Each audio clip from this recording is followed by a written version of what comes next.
창세기 45장 1절에서 15절까지 말씀을 제가 봉독해 드린 것이 구약성경 71쪽입니다. 요셉이 시종하는 자들 앞에서 그 정을 억제하지 못하여 소리질러 모든 사람을 자기에게서 물러가라 하고 그 형제들에게 자기를 알리니 그때에 그와 함께한 다른 사람이 없었더라. 요셉이 큰 소리로 우리 애굽 사람에게 들리며 바로의 궁정에 들리더라. 요셉이 그 형들에게 이르되 나는 요셉이라. 내 아버지께서 아직 살아 계시니까. 형들이 그 앞에서 놀라서 대답하지 못하더라. 요셉이 형들에게 이르되 내게 가까이 오소서. 그들이 가까이 가니 이르되 나는 당신들의 아우 요셉이니 당신들이 애굽의 판자. 당신들이 나를 이곳에 팔았다고 해서 근심하지 마소서. 한탄하지 마소서. 하나님이 생명을 구원하시려고 나를 당신들보다 먼저 보내셨나이다. 이 땅에 연동한 흉년이 들어서는 아직 5년은 밭가리도 못하고 추수도 못할지라. 하나님이 큰 구원으로 당신들의 생명을 보존하고 당신들의 후손을 세상에 두시려고 나를 당신들보다 먼저 보내신다니. 그런즉 나를 이리로 보낸 이는 당신들이 아니요 하나님이시라. 하나님이 나를 바로에게 아버지로 삼으시고 그 온 집의 주로 삼으시며 애굽 온 땅의 통치자로 삼으셨나이다. 당신들은 속히 아버지께로 올라가서 아뢰기를 아버지 아들 요셉의 말에 하나님이 나를 애굽의 전국의 주로 세우셨으니 지체 말고 내게로 내려오사 아버지의 아들들과 아버지의 손자들과 아버지의 양과 소와 모든 소유가 고센 땅에 머물며 나와 가깝게 하소서. 형님이 아직 5해가 있으니 내가 거기서 아버지를 봉양하리다. 아버지와 아버지의 가족과 아버지께 속한 모든 사람에게 부족함이 없도록 하겠나이다 하더라고 전하소서. 당신들의 눈과 내 아우 베냐민의 눈이 보는 바 당신들에게 이 말을 하는 것은 내 입이라. 당신들은 내가 애굽에서 누린 영화와 당신들이 본 모든 것을 다 내 아버지께 아뢰고 속히 모시고 내려오소서 하며 자기 아우 베냐민의 목을 안고 우니 베냐민도 요셉의 목을 안고 우니라. 요셉이 또 다른 형들과 입맞추며 안고 우니 형들이 그제서야 요셉과 말하니라. 아멘. 명절이 되면 항상 제가 보는 말씀입니다. 아마 수차례 이 말씀을 두고 같이 은혜를 나눴는데 우리가 믿음이라는 것은 늘 새로운 것을 추구하는 것도 중요하지만 변치 않는 진리를 다시 되새기고 오늘 우리에게 이것이 무엇을 의미하는가 다시 깨닫고 그 속에서 내가 걸어 한 발을 더 걸어가야 될 것을 발견하는 것이다. 우리의 목표는 하나님의 나라로 정해져 있잖아요. 우리의 최종 목표는 거기입니다. 근데 그 최종 목표를 향해서 내가 어떤 걸음을 한 걸음 뛰어나갈까. 그리고 하나님께서 내게 허락해 주신 이 축복된 이 삶, 현재 살아있다는 이 존재의 감격 그리고 기쁨, 이것을 얼마나 우리가 더 아름답게 표현하면서 살까. 여기에 우리의 해답이 있습니다. 올해는 추석이 조금 빨리 오는 바람에 아직까지 들녘의 곡식들은 그렇게 많이 연글지가 않았습니다. 우리 예도 어른들은 더도 말고 덜도 말고 한가위만 같으면 좋겠다 이렇게 말씀하셨는데 이번 한가위는 그 말씀이 조금은 엇나가는 같은 그런 느낌이 듭니다.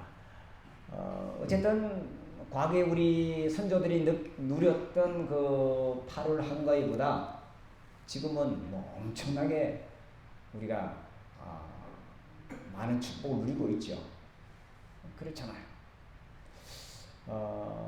그럼에도 불구하고 우리에게는 왜 또 뭔가 부족한 것이 있고 모자라고 아직도 이렇게 우리에게는 이 갈증이 남아 있는가? 이걸 우리가 한번 또다시 살펴보는 이 시간이 되었으면 좋겠습니다.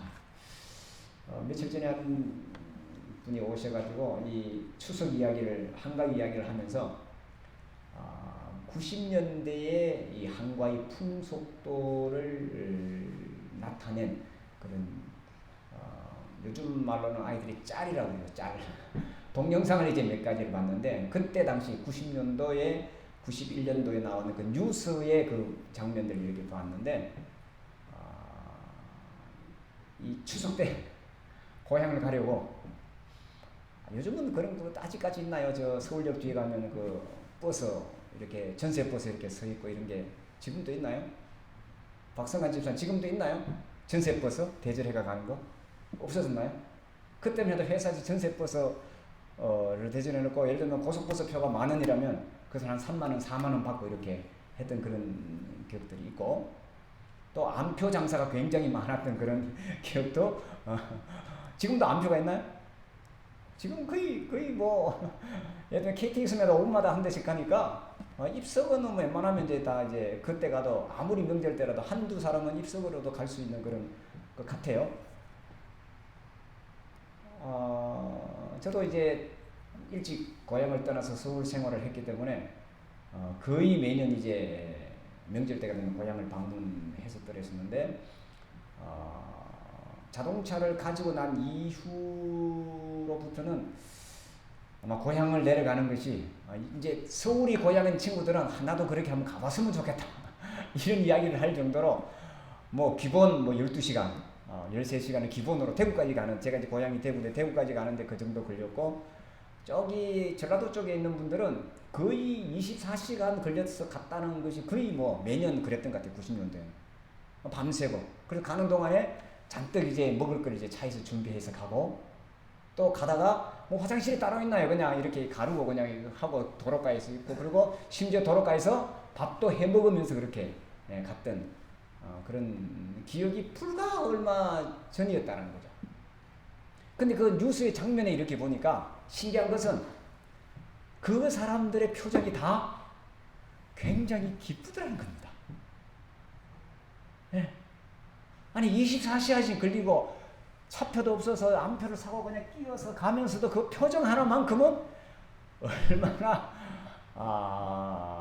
기쁜 표정인지 감사한 표정이고 고마운 표정인지 이걸 보면서 저는 참 많은 것을 깨달았고 과연 나에게 지금 이렇게 풍요롭고 그때보다 훨씬 더 잘 살고 있고 더 많은 것을 가지고 있고 마음만 먹으면 뭐 비행기를 못 하겠습니까? 뭘 못 하겠습니까?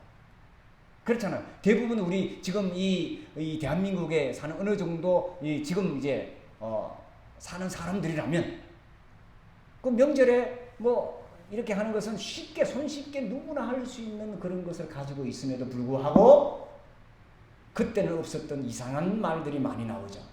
명절 정후군이니 뭐 명절이 끝나면 이혼율이 높아지느니 뭐 어쩌고 저쩌고 왜 이런 말들이 자꾸 나오는지를 참 이러니 합니다. 제가 이 여자가 아니라 남자라서 그런 여자의 마음을 잘 몰라서 그런지는 모르겠습니다만은 하여튼 그때는 그렇게 힘들게 가도 다 표정이 어둡지 않더라는 겁니다. 기쁘더라는 겁니다. 고맙더라는 겁니다. 무엇 때문에? 고향을 가는 것 때문에. 무엇 때문에? 내 부모님을 만나는 것 때문에. 무엇 때문에? 내 친구를 만난다는 그 사실 하나만 해도 충분히 이렇게 밀리고 힘들고 한 그 고향길을 갔다는 거죠. 그곳에 방문을 했다는 거죠. 사람들이 왜 고향을 좋아할까? 우리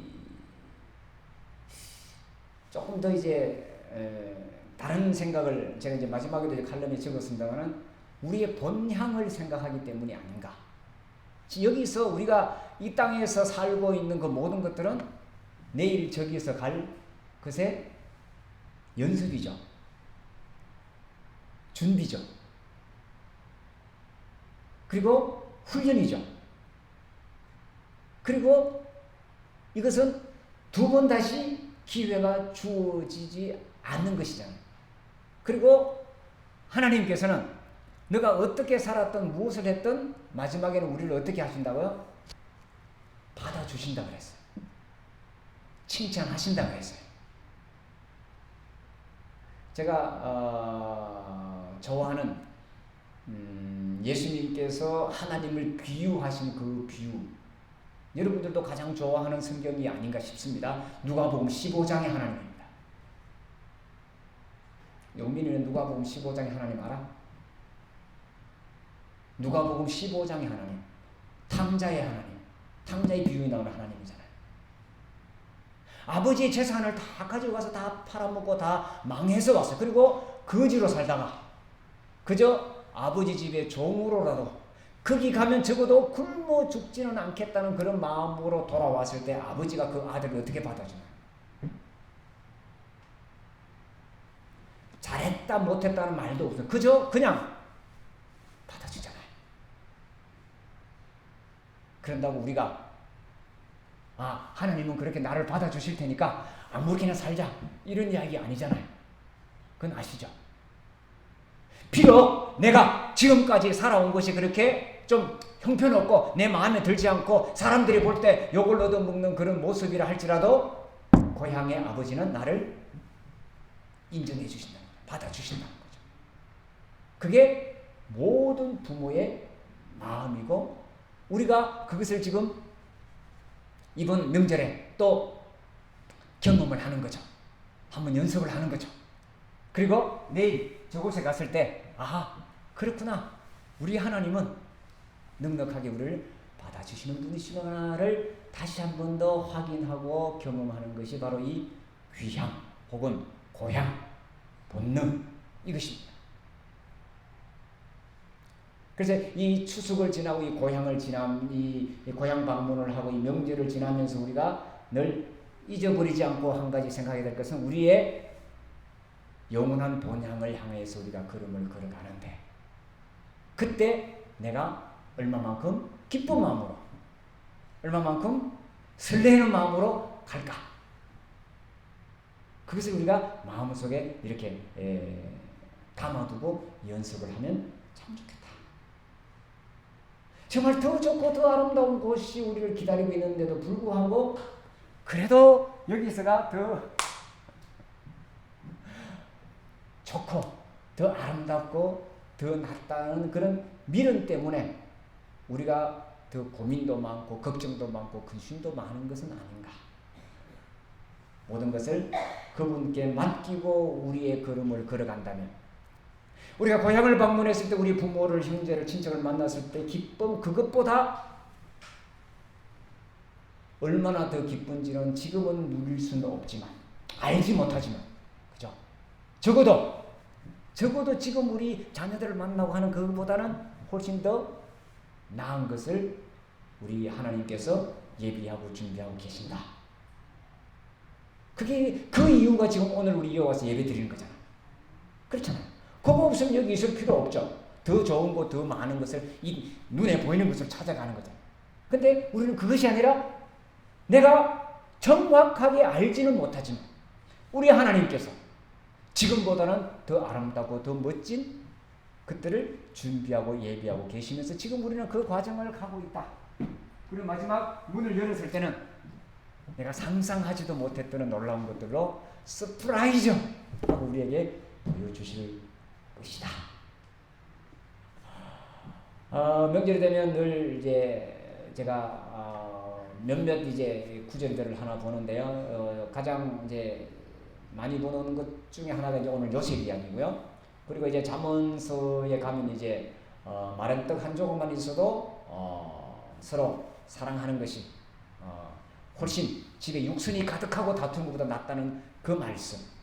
그리고 또 하나 보는 것은 방금 말씀드린 그 누가복음 15장에 그 집 나간 둘째 아들을 기다리는 그 아버지 마음을 제가 명절에는 주로 이제 많이 여러분들에게 말씀을 드립니다. 자, 오늘은 우리가 잘 아는 요셉 이야기입니다. 창세기 12장에 보면 하나님께서 아브라함을 부르십니다. 아브라함을 불러서 한 약속이 뭐냐면 내가 너로 열국의 아비가 되고 너를 축복하는 자를 축복하고 너를 저주하는 자를 저주하면서 아브라함을 이렇게 우뚝 불러세우십니다. 그리고 아브라함에게 온갖 축복을 다 해주십니다. 그러면서 아브라함을 그 갈대아 우르라는 그 고향에서 떠나서 내가 너에게 지시할 땅으로 가라고 아브라함을 불러냅니다. 그런데 우리가 성경을 자세히 읽어보면 하나님께서 아브라함에게 약속은 하셨지만 아브라함에게 그 약속을 이루어 주시진 않았습니다. 그렇잖아요. 기껏 아브라함에게 해준 것은 뭐냐면 아들 이삭을 하나 준 것밖에 없습니다. 그리고 너의 그 약속이 이삭을 통해서 이루어지겠다고 아브라함은 그것을 보고 그냥 하나님의 부름을 보고 떠납니다. 참 이상하죠? 그리고 또 이삭은 야곱과 에서를 낳는 것 외에 뭐 특별한 것이 없습니다. 그저 농사를 잘해서 뭐 좀 부자가 됐다. 이거 외에는 이삭에게 나오는 그런 하나님의 그 아브라함에게 해준 하나님의 그 축복이 이루어졌다고 볼 수가 없습니다. 그렇잖아요. 우리가 성경을 읽다 보면 제일 먼저 보는 게 창세기를 덮여서 있잖아요. 창세기 50장을 읽다 보면 이 하나님의 약속이 도대체 어디서 우리가 아브라함 뭐 열국의 아버지 모든 이 지구상의 모든 사람을 아브라함을 아버지라고 그러잖아요. 우리 기독교인들도 아버지라고 부르고 유대교인들도 아버지라고 부르고요. 믿음의 조상이라고 조상. 그리고 이 유대교와 기독교의 적대 관계에 있다라고 생각하는 저 이슬람 교도들도 아브라함을 자기의 조상으로 부른다는 거죠. 그런데 아브라함에게서 이루어진 것은 우리가 찾아볼 수가 없어요. 그렇게 조상이 될 만한 그런 큰 업적을 하거나 왕이 됐다거나 없습니다. 야곱에게서도 마찬가지. 야곱도 형과 에서와 다투다가 쫓겨나잖아요. 쫓겨가서 외갓집에 가서 이제 빌붙어서 살다가 거기서 이제 조금 이런 표현이 좀 그렇습니다만은 이 외삼촌의 입장에서는 나를 속여서 네가 큰 부자가 됐지 않냐 이렇게 보는 거죠. 그 이제 야곱 입장에서는 하나님이 축복해줘서 내가 이렇게 됐다. 저지간. 그래서 이제 돌아오잖아요. 돌아오는데 에서와 다퉜기 때문에 형님이 나를 죽이면 어떡할까? 참 겁이 많았잖아요. 그리고 야복강가에서 그냥 밤새 기도하면서 하나님이 늘 지켜주기가 걱정하지 말라는 그 음성을 듣고는 이제 쩔뚝쩔뚝거리면서 건너가서 에서와 화해를 하죠. 에서와 화해하는 가장 중요한 단어 여러분들이 기억하고 있죠. 제가 형님을 보니 누구를 보는 것 같다? 하나님을 본 것 같이 기쁘군요. 이 말 한마디에 모든 것이 눈높이 사라지잖아요. 혹시 이번 추석에도 한가위에 가서 정말 꼴불견인 그런 사람을 만나거든. 내가 당신을 보니 얼마나 반가운지 하나님 본 것 같이 반갑다. 그러면 그냥 그 사람이 칼을 들고 왔더라도 칼을 뒤로 감출 겁니다. 에스가 그랬잖아요. 400명이나 되는 군사를 끌고 와서 이놈 이제 나를 속여먹은 이놈을 아버지 축복을 다 빼앗은 이놈을 내가 어떻게 할 것이라고 했는데 같이 살자고 그냥 이렇게.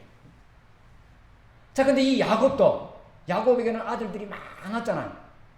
야곱이 부인이 4명이나 됐으니까 아들이 12명이나 되는 많은 아들을 뒀는데 그 중에서 자기가 가장 사랑했던 라헬의 아들 그게 요셉이었는데 이 요셉이가 자기 아내를 그렇게 사랑하다 보니까 아내가 좀 이상한 표현입니다만 원래 이 라헬은 둘째 부인인가요? 두 번째 부인이죠. 잘 모르나요? 야곱의 첫 번째 부인이 누구예요?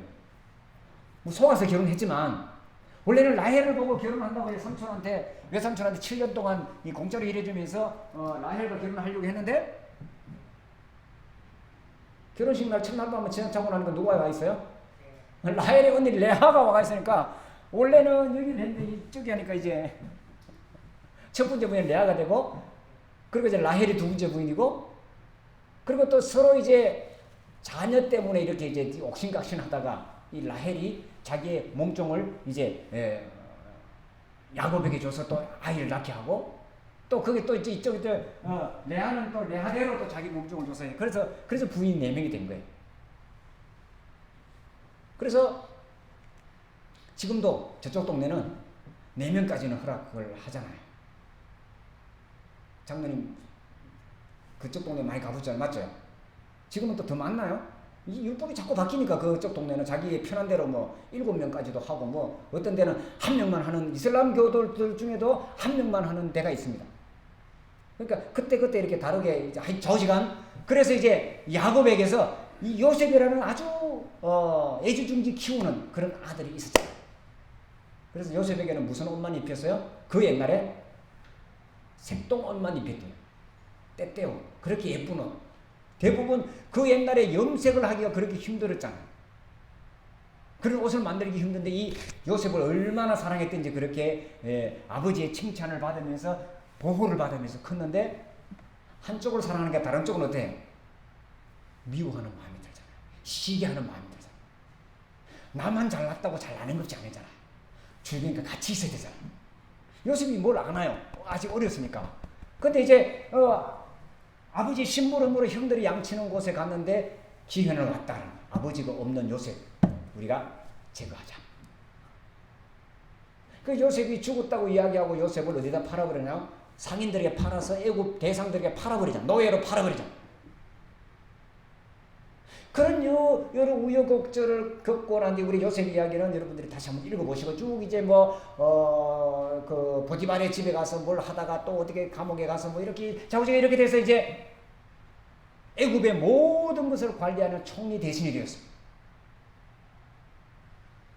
요셉의 이야기는 너무나 우리가 읽다 보면 하나님께서 함께 하시는 사람은 이런 모습이구나를 많이 깨달을 수 있습니다. 그래서 꿈을 가지고 또 자라나는 우리 젊은이들은 이 요셉에게서 많은 가르침과 배움을 받았으면 좋겠습니다. 그런데 세상 사람들은 요셉을 그렇게 별로 좋아하지 않습니다. 성경만 해도 또 유대인만 해도 하나님을 부를 때 어떻게 부릅니까? 아브라함의 하나님, 이삭의 하나님, 이삭의 하나님, 그 다음에 야곱의 하나님. 끝! 예? 아브라함의 하나님, 이삭의 하나님, 야곱의 하나님. 사실은 이 하나님은 그렇게 위대한 하나님이 아닌데 왜 이렇게 부를까? 여러분 숙제로 될 때는 한번 고민을 해보세요. 그런데 정말 하나님은 누구 하나님이에요? 요셉의 하나님이에요. 잘 보세요. 요셉의 하나님이 진짜 하나님이죠. 이 요셉의 하나님이 누구의 하나님이에요? 예수님의 하나님이에요. 사람들은 평화와 사랑과 함께 더불어 사는 것을 마음으로는 원하지만 나는 1등 하고 싶은 거예요. 그래서 아브라함처럼 뛰어난 이삭처럼 거부가 되는 하나님, 야곱처럼 그 모든 것도 이겨내는 그 하나님을 선택을 하는 거예요. 근데 실질적으로 진짜 하나님은 어디 나타났냐면 이 모든 것을 이루게 하는 하나님은 요셉의 하나님이에요. 물론 아브라함에게도 이삭에게도 야곱에게도 요셉의 하나님이 있습니다. 근데 사람들은 이걸 잘 안 보고 그것만 자꾸 큰 것만 자꾸 하는 거죠. 그래서 덩치가 크고 또 건물이 높고 많고 이런 것들을 지금도 추구하면서 따라가는 세상입니다. 자세히 우리가 예수님을 바라보고 자세히 요셉을 바라보면 이 모든 것을 지탱하고 있는 그 근원적인 힘이 어디에 있는지 우리들에게 보여줍니다. 자, 요셉이 노예에서 애굽의 총리가 될 때까지 얼마나 많은 고생을 했는지 우리는 잘 알고 있습니다. 죽음의 고비를 몇 번씩이나 넘기며 이 자리에 왔습니다. 그런데 요셉에게 가장 큰 어려움이 지금 하나 와 있습니다. 가장 사랑하고 가장 보고 싶고 가장 염려가 되는 가족을 만나. 근데 그 가족이 누구예요? 자기를 판 원수잖아요. 가족끼리 원수가 되면 해결 방법이 없습니다.